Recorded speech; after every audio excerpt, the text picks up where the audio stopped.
Dear students, नमस्कार। BSc part first physical chemistry की unit liquid state का next part है स्ट्रक्चर ऑफ लिक्विड क्रिस्टल, द्रव क्रिस्टलों की संरचना, या हम इसे molecular arrangement in various state of liquid crystal भी कह सकते हैं। Molecular arrangement in various state of liquid crystal, liquid क्रिस्टलों में उनका आणविक अभिविन्यास। हमने पढ़ा कि मेनली लिक्विड क्रिस्टल तीन तरह के हो गए आपके, सिमेट्रिक, निमेटिक और कोलेस्टेरिक। सिमेट्रिक लिक्विड क्रिस्टल में आपका मॉलिक्यूल का जो अरेंजमेंट होता है वो पैरेलल फॉर्म में होता है। देखिए इस तरह से, ये अपना सिमेट्रिक लिक्विड क्रिस्टल में मॉलिक्यूलर अरेंजमेंट है, एक मॉलिक्यूल के बाद दूसरा, इस तरह एक पूरा कॉलम बन जाता है, इसलिए इसे हम कहेंगे कॉलमनर। ये देखिए, ये कॉलम और ये कॉलम, इस तरह का जो अरेंजमेंट है वो होगा आपका सिमेट्रिक लिक्विड क्रिस्टल में, एक के बाद एक और फिर एक बड़ा सा कॉलम बन गया। तो ये हमारा है सिमेट्रिक लिक्विड क्रिस्टल, और इसलिए इससे हमने कहा कि ये डिस्कोटिक है, डिस्क शेप है, और इसे हमने ये कहा ये जो मॉलिक्यूल, ये कॉलम है आपस में, ये आपस में पैरेलल हैं, ये इसके पैरेलल है, इसके पैरेलल है। ये हो गया आपका सिमेट्रिक लिक्विड क्रिस्टल में मॉलिक्यूलर अरेंजमेंट। दूसरा है निमेटिक लिक्विड क्रिस्टल का मॉलिक्यूलर अरेंजमेंट। इसमें क्या है, कॉलम तो होते हैं लेकिन वो छोटे होते हैं, और इसलिए इसे हमने कहा rod like, discotic but not long range, मतलब आपका कॉलम तो होंगे लेकिन छोटे छोटे कॉलम होंगे, इसलिए हमने इसे कहा रोड लाइक। और ये कॉलम भी आपस में समानांतर नहीं होते। इसका हम देखते हैं, देखिए ये आपका निमेटिक लिक्विड क्रिस्टल है, इसमें आपके कॉलम तो है, यहाँ ये मान लीजिए छोटा सा कॉलम है ये, और फिर इस कॉलम के पास दूसरा कॉलम आ गया, इस कॉलम के पास तीसरा कॉलम आ गया, ऐसे आपके ये कॉलम आपस में समानांतर नहीं होंगे। एक उसमें क्या था सिमेट्रिक में, एक के बाद एक थे, और इसमें क्या है, ये देखिए आपका ये कॉलम हो गया और फिर थोड़ा इधर सरक गया, फिर ये थोड़ा इधर सरक गया, इस तरह के कॉलम होंगे आपके, है ना, छोटे छोटे रोड लाइक, इसलिए इसे हमने कहा निमेटिक लिक्विड क्रिस्टल।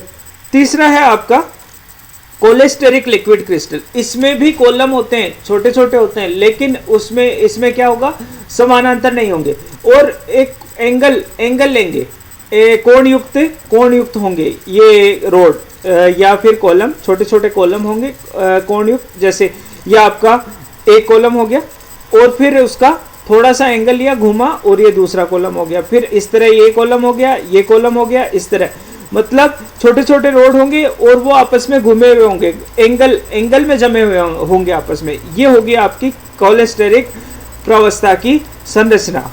नेक्स्ट है आपका, अगर हम नॉर्मल लिक्विड क्रिस्टल की बात करें, समदेशिक यानी आइसोट्रोपिक जो प्रॉपर्टीज वाला नॉर्मल लिक्विड है, उसमें क्या होगी, न तो कॉलम होंगे न रोड होगी, क्या होगा आपका मॉलिक्यूल रैंडम आपका अरेंजमेंट होगा। इस तरह मॉलिक्यूल में कोई फिक्स अरेंजमेंट नहीं होगा, रैंडम अरेंजमेंट होगा इस तरह।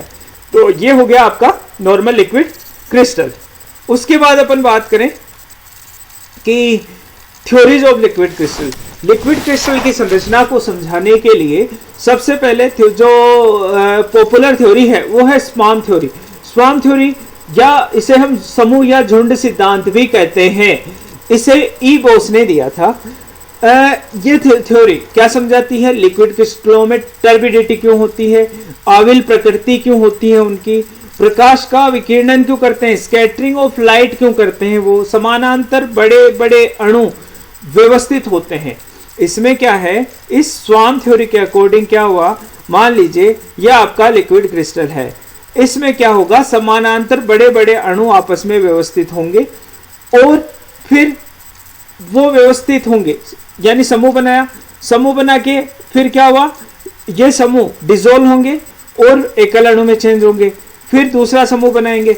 इस तरह समूह और आपका समूह बनता है, एकल अणु में चेंज होते हैं, समूह बनता है, एकल अणु में चेंज होते हैं। ये टेम्परेचर पे डिपेंड करता है, यानी ये जो झुंड सिद्धांत है, स्वार्म थ्योरी है, इसमें इसके अनुसार क्या हुआ, वो जो लिक्विड क्रिस्टल में मॉलिक्यूल्स है समूह रूप में होते हैं छोटे छोटे, इसमें क्या है सिमेट्रिक में बड़े बड़े कॉलम हो गए, निमेटिक में थोड़े छोटे हो गए, और कोलेस्टेरिक में भी थोड़े छोटे समूह हो गए। लेकिन इनमें क्या होगा, ये समूह एकल अणु और समूह आपस में अंतर परिवर्तित होते रहते हैं। डिपेंड किस पे करता है, ये टेम्परेचर पर डिपेंड करता है। तो ये हो गया आपका स्वार्म थ्योरी। इसके बाद है आपका एप्लीकेशन ऑफ लिक्विड क्रिस्टल, अनुप्रयोग, लिक्विड द्रव क्रिस्टलों के अनुप्रयोग। क्या क्या अनुप्रयोग हो सकते हैं? लिक्विड क्रिस्टल आपके किसकी बीच की अवस्था है, सॉलिड और लिक्विड के बीच की अवस्था है, इसलिए इसे ये गैस लिक्विड क्रोमेटोग्राफी में यूज होते हैं। दूसरा, ये डाटा डिस्प्ले किसमें, कैलकुलेटर में, वॉच जो है वॉच है, इस तरह में वो आपके लिक्विड क्रिस्टल यूज होते हैं। निमेटिक और सिमेटिक दोनों तरह के लिक्विड क्रिस्टल यूज होते हैं। कैलकुलेटर में जो आपका डिस्प्ले वॉच होती है, डिस्प्ले है, उसमें आपका क्या यूज होता है, लिक्विड क्रिस्टल डिस्प्ले, जिसे हम कहते हैं लिक्विड क्रिस्टल डिस्प्ले। ये है आपके टर्बिड है और विस्कोसिटी अच्छी है, इनकी विस्कोसिटी ज्यादा है, इसलिए ये लुब्रिकेंट स्नेहक के रूप में उद्योगों में प्रयोग होते हैं। और स्पेक्ट्रोस्कोपी में एज ए सोलवेंट यूज होते हैं, स्पेक्ट्रोस्कोपी में विलाय की तरह यूज होते हैं। नेक्स्ट हम पढ़ते हैं थर्मोग्राफी। नेक्स्ट एप्लीकेशन है इनके लिक्विड क्रिस्टल की, थर्मोग्राफी। थर्मोग्राफी क्या है? थर्मोग्राफी में कोलेस्टेरिक लिक्विड क्रिस्टल मेनली काम में लिए जाते हैं। और कोलेस्टेरिक लिक्विड क्रिस्टल की स्ट्रक्चर हमने देखी थी, मॉलिक्यूलर अरेंजमेंट इस तरह का होता है, छोटे छोटे ग्रुप हो गए और फिर दूसरा ग्रुप पर्टिकुलर एंगल, एक एंगल से पे जमा हुआ होगा। तो इस तरह हो गया आपका कोलेस्टेरिक लिक्विड क्रिस्टल।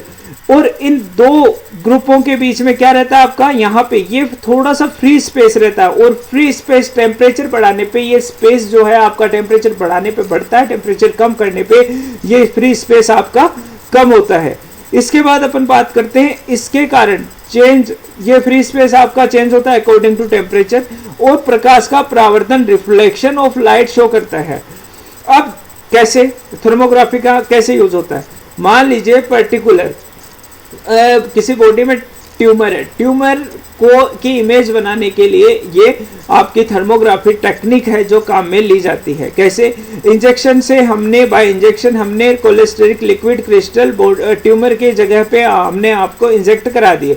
अब क्या होगा, यहाँ फिर इस पे हम लाइट देंगे, लाइट देने पे ट्यूमर जहाँ है वहाँ आपका टेम्परेचर ज़्यादा होता है। टेम्परेचर क्यों ज़्यादा होता है? क्योंकि सेल जो है, ट्यूमर है, इसका मतलब सेल बार बार डिवाइड हो रही है और बार बार सेल बढ़ रही है वहाँ पे, तो वहाँ एक्चुअली टेम्परेचर ज़्यादा हो जाएगा। जब टेम्परेचर ज़्यादा हो जाएगा तो यहाँ पे रिफ्लेक्शन ऑफ लाइट है ना, रिफ्लेक्टेड लाइट, ये डिटेक्टर, यहाँ से लाइट डाली, रिफ्लेक्टेड हुई, रिफ्लेक्टेड लाइट को डिटेक्टर सन सूचक की सहायता से आपका हम क्या करेंगे, इसका लेमडा मेजर करेंगे। और यहाँ पे लेमडा, ट्यूमर पर लेमडा क्या होगा, डिफरेंट होगा, क्योंकि नॉर्मल जगह तो क्या होगा, टेम्परेचर नॉर्मल होगा, और यहाँ टेम्परेचर ज्यादा होने पे क्या होगा आपका लेमडा इनका डिफरेंट हो जाएगा रिफ्लेक्टेड लाइट का। और इस डिटेक्टर से आपका कंप्यूटर जुड़ा होता है, जिससे हम इमेज ले सकते हैं इस ट्यूमर की particular. This is the thermographic technique. और इसमें लिक्विड क्रिस्टल यूज होते हैं, पर्टिकुलरली कौन सा, कोलेस्टेरिक लिक्विड क्रिस्टल। नेक्स्ट है 7 सेगमेंट सेल, 7 सेगमेंट सेल या LCD, लिक्विड क्रिस्टल डिस्प्ले।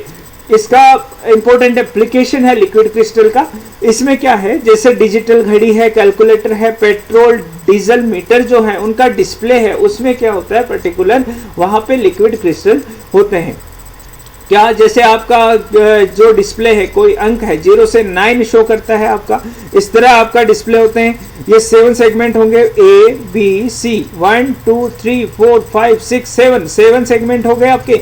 इन 7 सेगमेंट से आपको जैसे 0 बनाना है तो ये आपके ब्लैक हो जाएंगे, ये जैसे 9 बनाना है तो ये आपके ब्लैक हो जाएंगे। क्या है इनका कंसेप्ट, क्या है, चलिए समझते हैं। अंकों को बाइनरी कोड में बदलकर फिर डिकोडिंग किया जाता है। LCD, liquid crystal display. कैसे?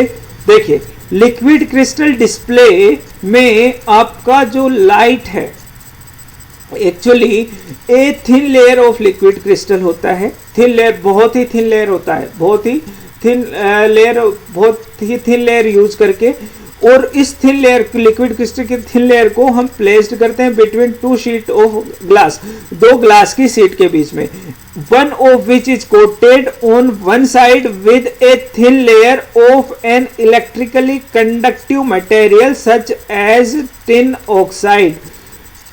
दो तरह के कांच की शीट के बीच में लिक्विड क्रिस्टल सेट होगा और उसमें एक साइड की थिन लेयर में इलेक्ट्रिकली कंडक्टिव मटेरियल आपका कोटेड होगा उसमें, सच एज टिन ऑक्साइड। अब यहां पे आप मान लीजिए लाइट ऑफ है, आपका करंट ऑफ है, सॉरी करंट ऑफ है, यहाँ पे करंट ऑफ है, तो आपके जो लिक्विड क्रिस्टल हैं आपके क्या होंगे, सब पर्टिकुलर अरेंजमेंट में होंगे, पर्टिकुलर अरेंजमेंट में होंगे। इस तरह अरेंजमेंट देखा है अपन ने, इस तरह का देख लो, चाहे इस तरह का देख लो, इस तरह के अरेंजमेंट में होंगे। अब जैसे ही हमने लाइट डाली, लाइट डालने पे क्या होगा, करंट फ्लो, लाइट डालेंगे तो क्या होगा, कुछ नहीं होगा, इधर से इधर क्रॉस कर जाएगी।